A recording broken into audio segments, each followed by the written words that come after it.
Разбирането, че успехът автоматично води до щастие и широко разпространено, но често подвеждащо, докато постиженията могат да ни донесат удовлетворение и признание. Те ни гарантират дълготрайно щастие. Стремежът към успеха често е свързан с високите очаквания, стрес и понякога чувство на неудовлетвореност, когато не постигнем някакво желание или някакви резултати.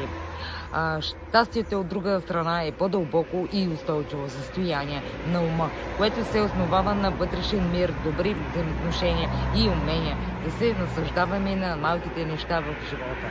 Когато преследваме само успехи, можем да пренебрегнем важните аспекти на живота, като връзките с близките ни, здравето и личното ни развитие.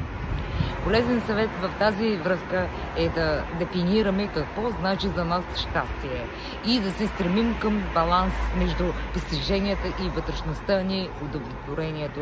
Един от начините да постигнем това е чрез култивиране на благодарност, създаване на смислени връзки и наслада от настоящия момент. Вместо постоянно да преследваме следващата цел, щастието не е крайна дестинация, а пътуване, което можем да изживеем дори и докато се стремим към успех.